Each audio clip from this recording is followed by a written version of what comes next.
berkesempatan hadir untuk mengikuti diseminasi budaya positif, yang mana itu menjadi bagian dari tugas saya sebagai calon guru penggerak.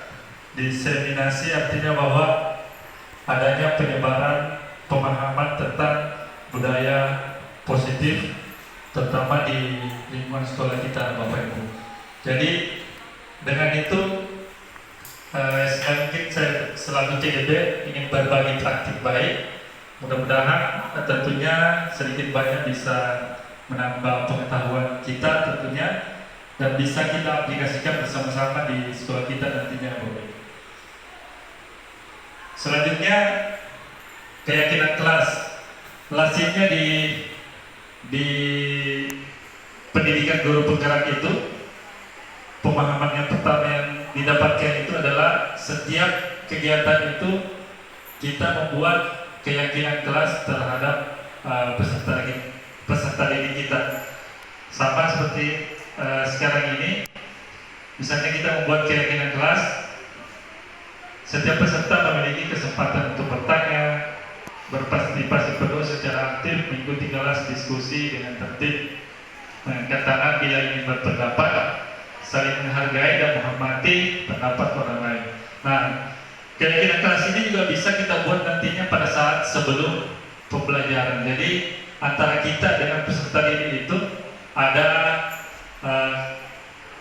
kalau dulu mungkin peraturan, tapi ini lebih spesifik ke keyakinan kelas. Kalau peraturan itu kan itu kadang-kadang hanya dibuat oleh satu pihak, sementara kalau untuk keyakinan itu dibuat oleh kita dan peserta didik. Begitupun dengan hari ini saya dengan Bapak Ibu tentunya. Jadi seperti itu.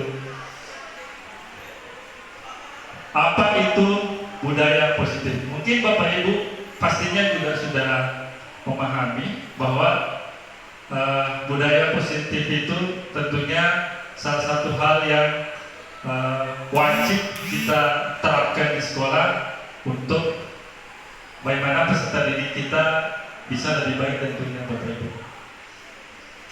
Budaya positif merupakan perwujudan dari nilai-nilai atau keyakinan universal yang diterapkan di sekolah. Budaya positif diyakini mampu menciptakan kolaborasi antar warga sekolah, juga orang tua murid, dan jika terlaksana dengan baik akan memunculkan serta mengembangkan nilai-nilai positif yang dimiliki murid, dan akan menciptakan pribadi-pribadi yang berkualitas dan berkarakter sesuai dengan profil belajar Pancasila. Jadi budaya positif yang nantinya dan sebenarnya itu sudah kita terapkan mungkin tapi belum terlalu maksimal, itu yang dimunculkan sesuai dengan tujuan kurikulum mereka adalah bagaimana sesuai dengan profil pelajar Pancasila. Dalam hal ini tentunya bagaimana ya berketuhanan, mandiri, kreatif, dan lain-lain yang sudah ada di dalam profil pelajar Pancasila itu sendiri, Bapak Ibu. Mengapa perlu budaya positif di sekolah? Jadi tentunya kita harus tahu bahwa mengapa perlu budaya positif itu di sekolah. Bahwa sekolah merupakan institusi pembentukan karakter, oleh karena itu oleh karena itu budaya positif perlu diciptakan agar dapat mendukung pembentukan karakter murid yang diharapkan. Untuk membangun budaya yang positif, sekolah perlu menyediakan lingkungan yang positif, aman dan nyaman, agar murid mampu berpikir, bertindak, mencipta dengan merdeka, mandiri, dan bertanggung jawab. Salah satu strategi yang perlu ditinjau ulang adalah bentuk disiplin yang dijalankan selama ini di sekolah-sekolah kita. Jadi tentunya Bapak Ibu, untuk menciptakan budaya positif itu perlu lingkungan yang pertama adalah lingkungan yang aman dan nyaman. Nah, apakah sekolah kita ini sudah masuk dalam kategori itu? Nah, tentu kita perlu mendalami lebih lanjut. Terus yang kedua adalah apakah bentuk disiplin yang kita jalankan selama ini sudah berjalan dengan yang kita harapkan. Nanti lebih lanjut juga di belakang ada penjelasan tentang disiplin. Untuk konsep inti budaya positif itu terdiri dari yang pertama ada perubahan paradigma baru, yang kedua ada disiplin positif, yang ketiga kebutuhan dasar manusia, yang keempat ada motivasi perilaku manusia, yang kelima ada posisi kontrol guru, yang keenam ada keyakinan kelas seperti yang tadi di depan itu, yang terakhir adalah segitiga restitusi. Jadi ini adalah beberapa faktor inti dari budaya positif di sekolah. Perubahan paradigma baru, bahwa perubahan paradigma baru dalam budaya positif di sekolah mengacu pada perubahan dasar dan cara berpikir dan pendekatan terhadap pendidikan dan lingkungan sekolah. Paradigma ini bertujuan menciptakan suasana yang mendukung perkembangan holistik siswa, tidak hanya dari segi akademis tetapi juga sosial dan emosional. Jadi Bapak Ibu tentunya bahwa perubahan paradigma itu tentunya dimulai juga dari kita sebagai Bapak Ibu gurunya yang berada di sekolah. Seperti mungkin yang Bapak Ibu sudah pahami bahwa orang kita adalah orang dewasa yang berada di sekolah. Jadi apapun yang terjadi pada peserta didik, yang bertanggung jawab tentunya yang paling utama adalah kita, karena kita adalah orang dewasa yang berada di sekolah. Jadi cara berpikir dan pendekatan itu yang mungkin perlu kita pahami lebih baik nanti ke depannya Bapak Ibu. Disiplin positif. Yang kedua, disiplin positif. Makna disiplin cenderung diartikan sesuatu yang dilakukan seseorang pada orang lain untuk mendapatkan kepatuhan. Kecenderungan tersebut haruslah diubah. Sebagai pendidik, kita harus menciptakan anak-anak yang memiliki disiplin diri yang berasal dari dalam diri anak sendiri atau intrinsik, sehingga mereka dapat berperilaku dengan mengacu nilai-nilai kebajikan, bukan dengan apa yang kita hargai atau pencapaian suatu tujuan atau menghindari dari rasa tidak nyaman. Jadi disiplin positif yang selama ini mungkin kita jalankan, anak-anak kesannya itu karena takut mereka kena hukuman.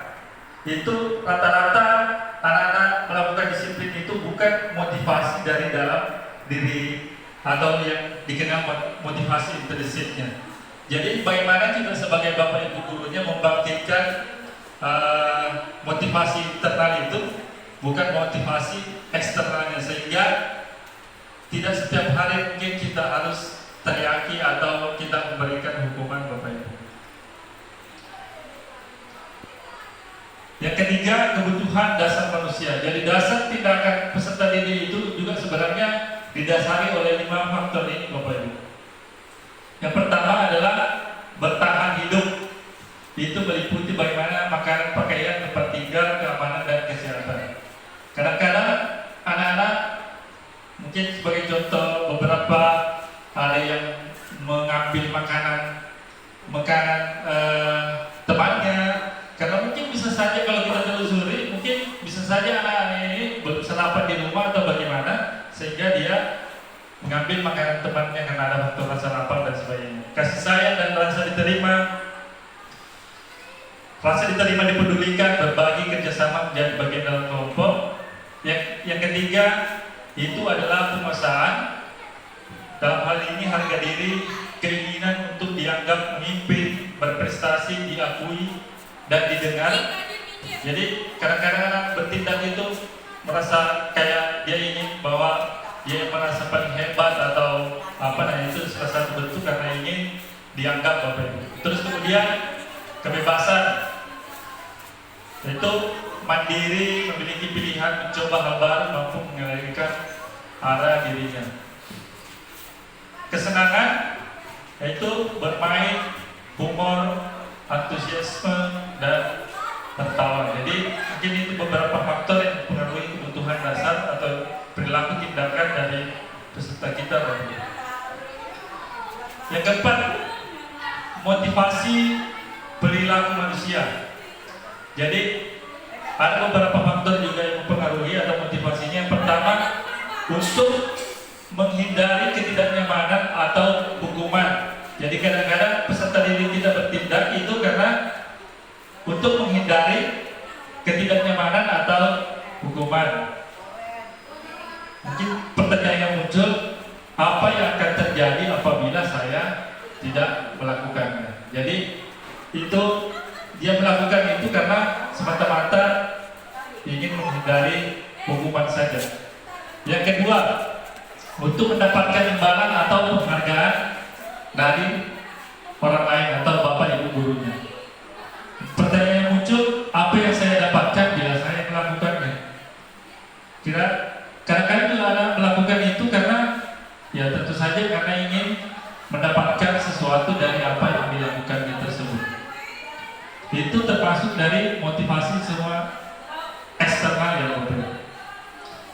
Yang ketiga adalah untuk menjadi orang yang mereka inginkan dan menghargai diri sendiri dengan nilai-nilai yang mereka percaya. Nah, dari ketiga poin ini, poin yang ketiga inilah yang sebenarnya yang harus kita munculkan kepada peserta diri kita Bapak Ibu. Bagaimana dia melakukan itu atas dasar bahwa tanpa dari karena ingin menghindari hukuman atau tanpa mengharapkan penghargaan, tapi betul-betul itu muncul dari dalam diri mereka sendiri. Jadi dari penjelasan yang di depan tadi Bapak Ibu, itu motivasi ekstern bahwa murid melakukan kedisiplinan dikarenakan takut, menghindar dari hukuman, atau pengharapan akan bentuk penghargaan. Terus yang kedua, motivasi intern, bagaimana murid melakukan kedisiplinan karena sadar akan nilai-nilai kebajikan dalam dirinya, menghargai nilai kebajikan diri sendiri. Selanjutnya, 5 posisi kontrol guru. Jadi sebagai seorang pendidik, Bapak Ibu harus memahami bahwa ada posisi kontrol yang harus kita pahami.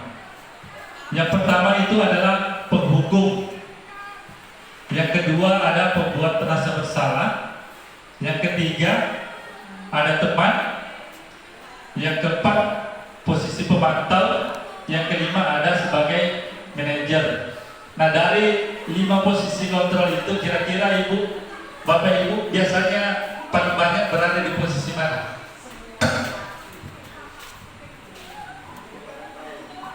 Dari mungkin dari Ibu Seliati, mungkin dari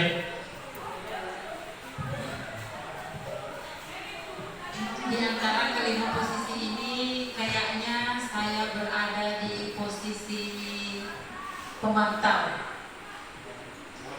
Ya, pemantau, dipantau dulu siswanya, kemudian apa aja kegiatan mereka, baru diberikan nasihat kalau salah. Terima kasih. Ibu ini sudah tambahan dulu.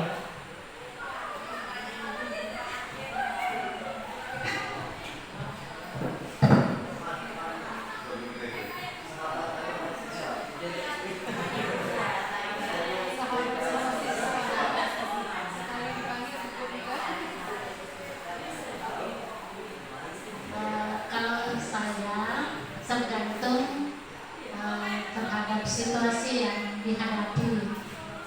Kalau siswanya baru sekali, saya berada di posisi teman. Kalau kedua kali di posisi manajer. Kalau sudah berulang-ulang berada di posisi penghukum. Baik Bapak Ibu, jadi itu adalah beberapa pendapat dari Bapak Ibu ya. Jadi sebenarnya Bapak Ibu, dari 5 posisi kontrol ini, mungkin yang paling banyak kita dapati di lapangan itu adalah yang penghukum ya. Kadang-kadang kalau sudah datang baik, kamu terlambat. Nah, kamu pun sabar. Itu yang mungkin yang sering banyak terjadi ya Bapak Ibu. Nah, dari 5 posisi kontrol ini, sebenarnya yang paling diharapkan itu adalah bagaimana kita sebagai seorang guru itu bertindak sebagai manajer. Bisa kita lihat pada contoh kasus seperti ini Bapak Ibu. Murid tidak memakai atribut lengkap saat upacara bendera. Nah, ini adalah salah satu contoh kasus. Dari sekian kasus ini, saya rasa Bapak Ibu juga banyak mengalami kasus menjadi seorang piket tentunya ada pasti beberapa kasus yang timbul. Nah, sebagai penghukum, nah ketika kita sebagai penghukum langsung kita mungkin bilang patuhi peraturan sekolah, berdiri di barisan lain, ambil barisan lain. Nah, mungkin itu biasa kita dapat seperti itu. Itu adalah posisi kita guru sebagai penghukum. Ketika kita membuat rasa bersalah, kita mengeluarkan kata-kata yang membuat anak merasa dalam dirinya bersalah. Berapa kali ibu bilang atau berapa kali bapak sampaikan, kamu seperti ini, kamu bikin kecewa dan lain-lain sebagainya, sehingga anak merasa sangat bersalah. Terus sebagai teman, mungkin tadi Pak Arwin ya, kadang-kadang kamu lagi jangan gitu dong, ayo gabung dengan yang lain, untung ada ibu. Nah, kadang-kadang ini yang seperti ini yang membuat anak-anak tergantung kepada guru itu, atau dia merasa guru itu yang lebih baik atau apa, karena sehingga dia tidak bisa lebih mandiri. Bapak Ibu pemantau, kamu sudah melanggar peraturan sekolah, kamu tahu konsekuensinya, nanti saya cek, kerjakan apa yang harus kamu lakukan nanti. Kadang-kadang seperti itu kalau kita sebagai pemantau, oke, kamu seperti ini, nanti setelah upacara ini kamu seperti ini ya. Nah, itu sebagai pemantau. Terus yang terakhir sebagai manajer Bapak Ibu, nah ini yang sebenarnya yang kita inginkan Bapak Ibu, bagaimana supaya kita sebagai Bapak Ibu guru itu bertindak sebagai manajer tentunya, bukan juga yang lain tidak diharuskan, tapi itu bagaimana supaya kita sebagai seorang guru itu bertindak sebagai manajer dengan cara tadi itu. Apakah kamu tahu kesalahan kamu? Kira-kira pendapatmu bagaimana cara memperbaiki kesalahan itu? Nah, itulah tadi yang berkaitan bagaimana memunculkan motivasi intrinsik dari dalam diri peserta didik kita. Jadi kita menggali dari peserta didik dan mencari sendiri. Jadi peserta didik diminta untuk mencari sendiri solusinya, sehingga dia bisa menggali apa kesalahannya Bapak Ibu. Jadi itu nanti berkaitan dengan poin terakhir, yaitu segitiga restitusi Bapak Ibu. Sekarang yang keenam, keyakinan kelas. Tadi sebagai contoh di depan tadi sudah saya membuat keyakinan bahwa sesuatu yang diyakini bersama berasal dari penyatuan pikiran untuk menjadikan nilai-nilai kebaikan untuk diturunkan di kelas. Jadi tadi apa perbedaan antara peraturan dan keyakinan kelas? Kalau peraturan itu dibuat kadang-kadang dibuat secara sepihak saja Bapak Ibu. Sebagai contoh misalnya peraturan sekolah harus datang jam sekian ini tanpa melibatkan peserta didik. Kalau untuk keyakinan kelas itu kita harus kedua belah pihak. Jadi misalnya ketika kita masuk mengajar misalnya PJOK, sebelum kita memulai pembelajaran, tidak apa-apa Bapak Ibu, kita mulai dengan membuat keyakinan kelas terlebih dahulu, ataupun di dalam kelas kita membuat keyakinan kelas untuk hari ini. Selain itu juga ada keyakinan kelas untuk misalnya kelas 71 sendiri. Sebagai contoh misalnya kalau untuk membuat keyakinan kelas sendiri untuk misalnya kelas 71 misalnya, karena membuat keyakinan itu harus dengan kata-kata positif. Misalnya kalau misalnya dilarang misalnya membuang sampah, atau misalnya kalau kita berkata sopan, misalnya seperti itu Bapak Ibu. Kalau misalnya jalan kelas, jadi ketika kita memulai pembelajaran ada sudah poin-poin yang harus disepakati sama kita sebagai pendidik dengan peserta didik. Jadi selama pembelajaran itu mereka harus mentaati keyakinan yang dibuat bersama itu Bapak Ibu. Nah, seperti itulah sebenarnya keyakinan kelas yang kita buat pada saat pembelajaran hari itu. Jadi setiap hari itu bisa saja, hari berikutnya bisa saja keyakinan kelas misalnya ada yang berubah atau ada yang ditambah, ada yang kurangi dan lain-lain. Tergantung situasinya Bapak Ibu. Bagaimana pembentukan keyakinan kelas?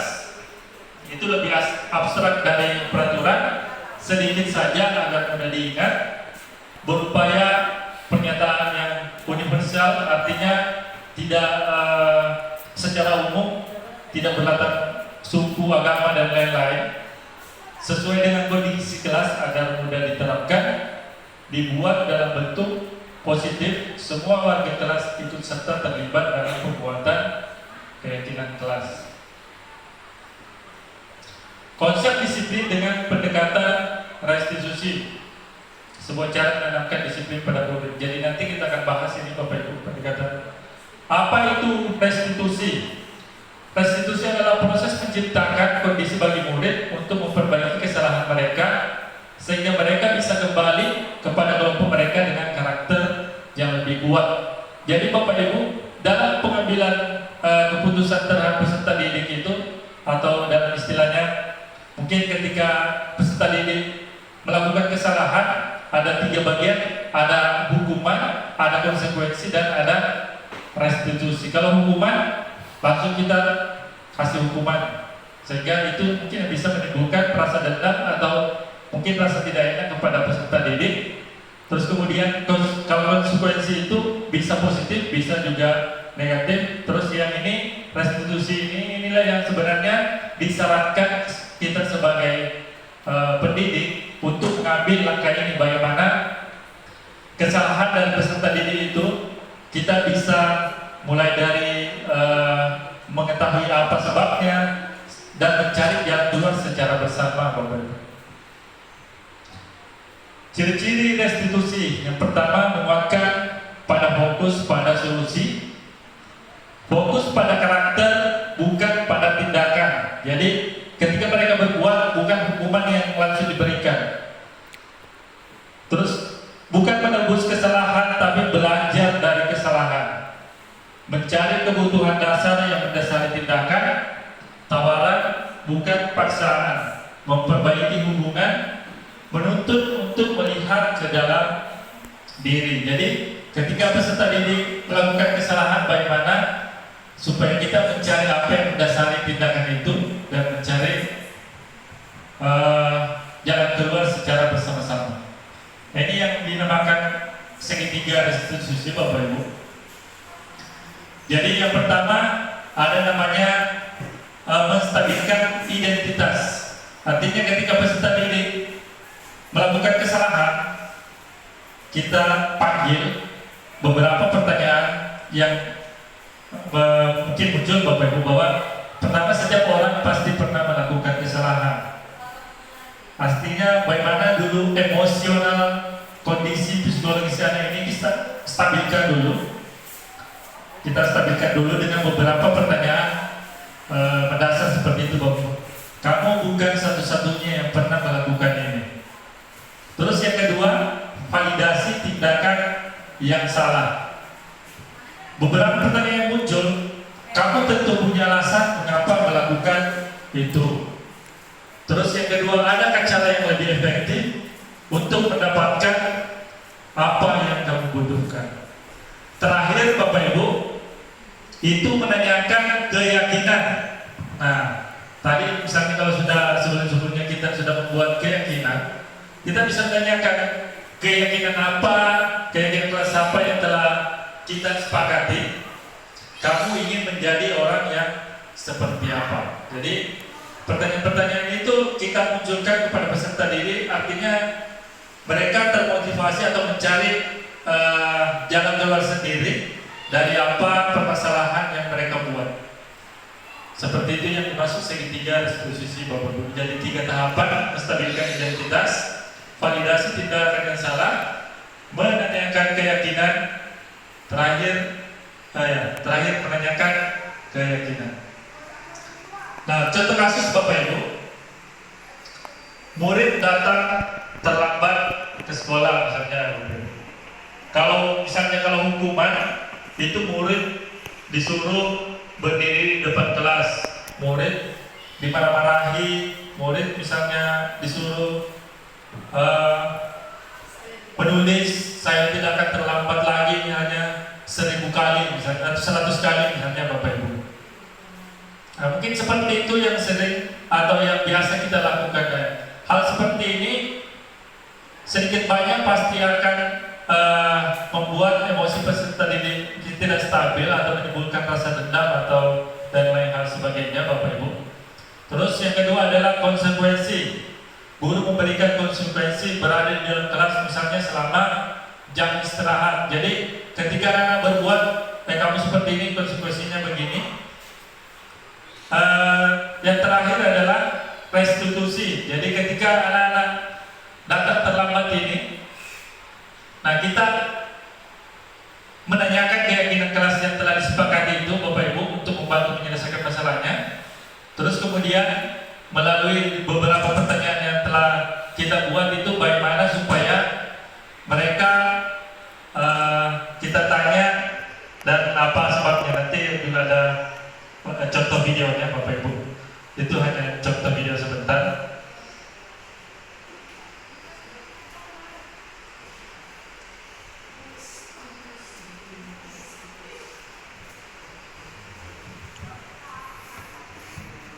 Jadi ini contoh video yang mungkin nanti kita terapkan secara bersama, karena saya juga baru di pendidikan guru penggerak, jadi secara menyeluruh belum diterapkan oleh kerja.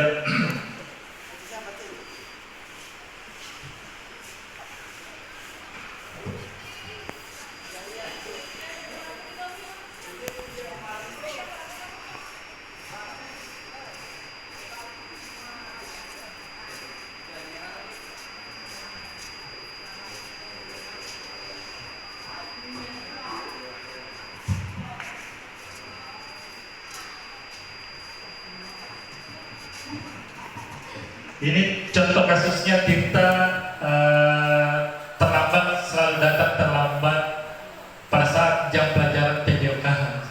Misalnya ya Bapak Ibu, contoh kasus ini.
Oke, jadi tadi pertama Bapak Ibu, ketika Tirta terlambat, jadi kita panggil tentunya dengan tadi beberapa pertanyaan tematik tadi, mengapa terlambat, terus kemudian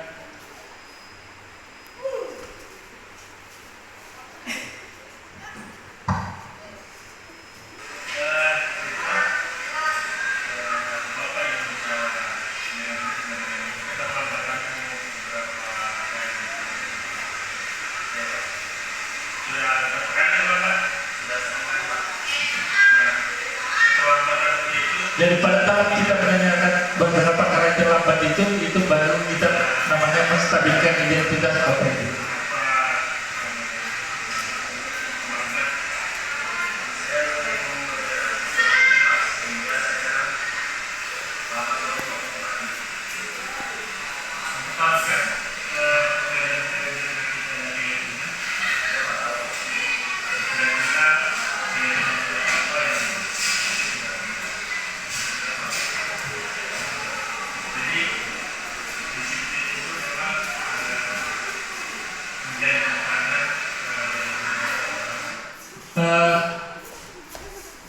Tadi terakhir ada menanyakan keyakinan.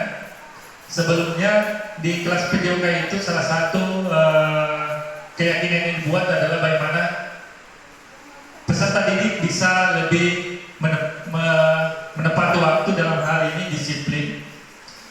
Jadi ketika kita menanyakan itu keyakinan apa yang sudah dilanggar, Saya disiplin Pak. Nah itu jadi bagaimana kita berusaha memunculkan atau bagaimana memotivasi peserta didik agar bisa mengetahui sendiri kesalahannya Bapak Ibu.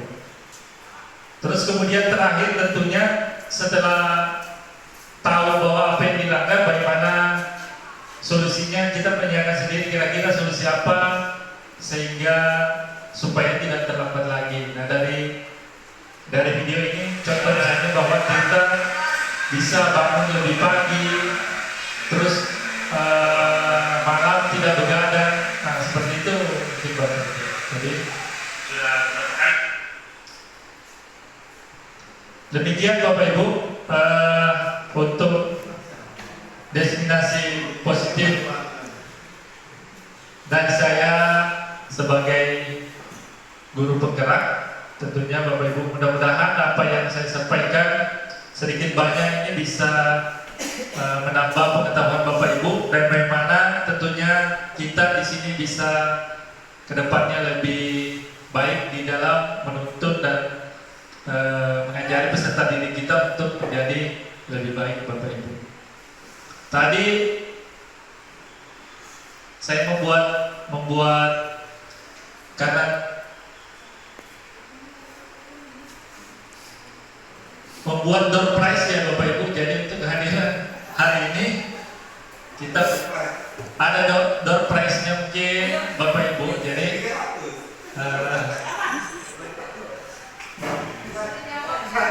ya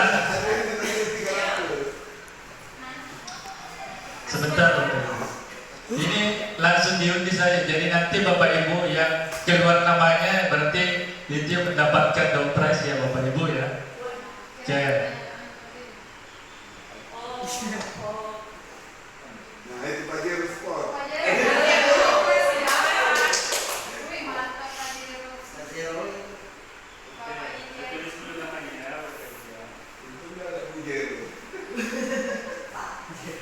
Nama pendeknya saja ya.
Bapak Ibu, terima kasih. Itulah akhir dari pertemuan destinasi kita pada pagi hari ini. Saya ucapkan banyak terima kasih. Assalamualaikum warahmatullahi wabarakatuh dan selamat pagi.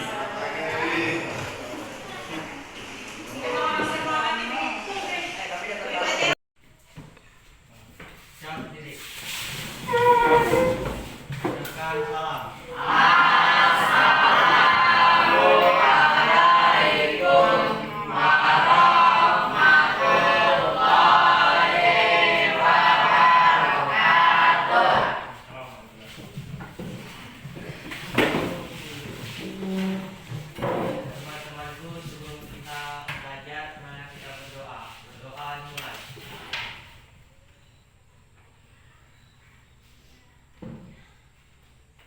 Doa selesai.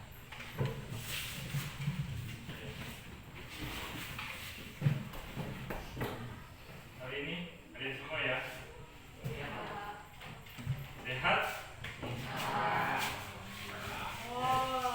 Baiklah, sebelum kita mulai pembelajaran pada hari ini, kita perlu membuat keyakinan kelas terlebih dahulu ya. Apa sih itu keyakinan kelas, Pak? Nah, keyakinan kelas itu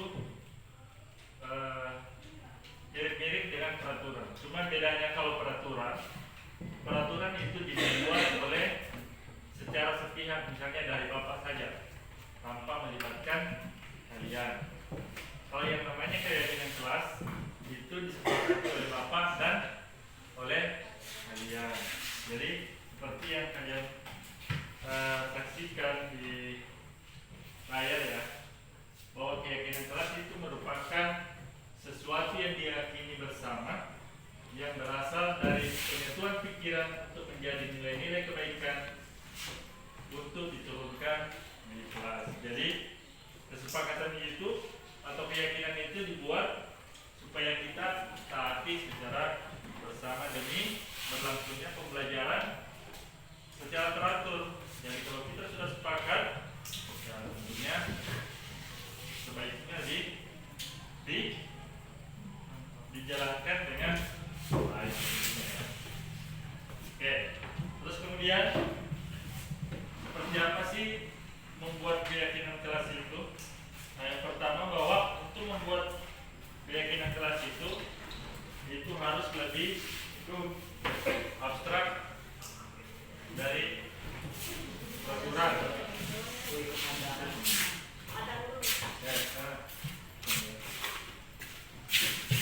Sedikit saja agar mudah diingat. Sebagai contoh misalnya ya, ketika kita membuat keyakinan kelas itu, usahakan dengan kata-kata yang positif. Sebagai contoh, misalnya jangan katakan seperti ini, jangan membuang sampah sembarangan ya. Itu biasanya juga kita selalu mengatakan begitu, tapi diganti dengan bahasa yang lebih positif, buanglah sampah pada tempatnya, misalnya seperti itu ya. Misalnya contoh yang lain, jangan berbohong, itu bisa diganti dengan kata-kata positif menjadi berkata jujur. Nah, itu contoh seperti itu ya yang dimaksud dengan kata-kata yang sering saja tapi positif. Artinya tidak mengandung latar belakang suku, agama dan lain-lain, tidak ada yang seperti itu. Jadi secara umum bahasanya. Terus yang keempat, sesuai dengan kondisi kelas agar mudah diterapkan, dibuat dalam bentuk positif. Semua warga kelas ikut serta terlibat dalam pembuatan keyakinan kelas. Nah, untuk itu Bapak harapkan tentunya di dalam membuat keyakinan ini, tadi seperti yang Bapak sampaikan, semua terlibat. Jadi nanti silakan menuliskan kata-kata positif itu di dalam stick note ini, terus kemudian nanti ditempelkan di depannya, silakan ditempel. Tadi sudah Bapak kasih contoh ya, berkata jujur. Ya terserah kalian, apa yang menurut kalian yang positif untuk diterapkan di kelas ya. Nanti kemudian setelah itu terkumpul nanti kata-katanya kita buat menjadi poster dan dijadikan kesepakatan untuk kelas ya.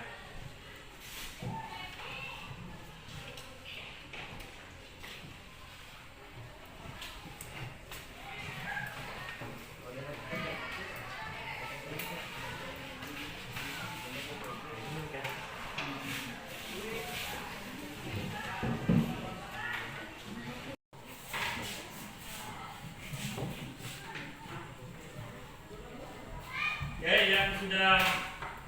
yang sudah selesai itu boleh ditempel di sini ya. Boleh ditempelkan di sini. Yang sudah selesai boleh ditempel. Silakan. Kata-kata yang tujuannya untuk keyakinan kelas kita boleh ditempel ya.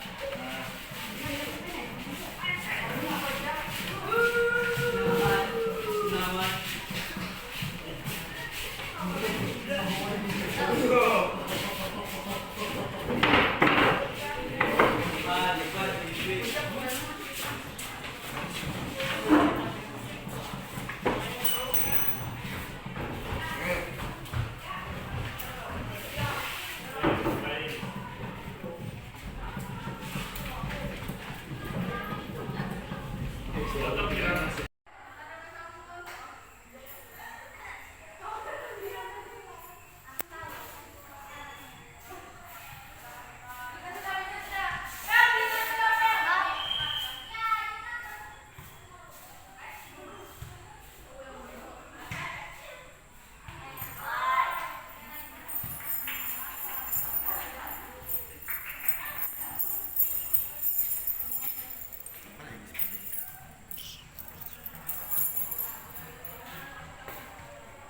demikianlah tadi proses pembuatan keyakinan kelas kita ya. Jadi Bapak harap setelah keyakinan kelas ini sudah dibuat, Bapak harap kalian bisa tentunya melaksanakan dengan baik apa-apa yang sudah disepakati bersama, karena ini menjadi pedoman pembelajaran di kelas, khususnya di kelas 71. Bisa